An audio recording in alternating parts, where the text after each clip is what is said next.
Room के जो दरवाज़ा था वो खोला और बाहर आने की कोशिश की, ऊपर जाने की। तो इसी दौरान फायरिंग हुआ, क्योंकि वो ऊपर फ्लोर था, वो ऊपर फ्लोर से मार गया। तो हमें कुछ नहीं देखा कि ये कौन लोग थे और कहाँ से आए, लेकिन मशाल को देखा कि वो सीढ़ियों में गिर कर वहाँ पर जो उसके जो बाजू था उस पर उसने गोली मारी थी। तो उसने हम देखा। इसके बाद हम उसके कुछ देर बाद हम उसके पास गए तो उसने पानी मांगा और कलमा पढ़कर कहता था कि मुझे अस्पताल ले जाओ और मुझे उठाओ। इसके बाद जो वार्डन था हमारे, उसने उसको उठाया और स्ट्रेचर पर डालकर।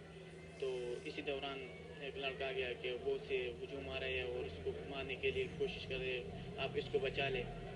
तो उसने साइड पर कर दिया और जो हॉस्टल के दरवाजे थे उसने बंद किया, लेकिन वो लोग बहुत थे, पता नहीं कौन थे, वो आकर हॉस्टल के जो गेट था उसको तोड़ दिया और वो अंदर घुस कर फिर वही वाक़या।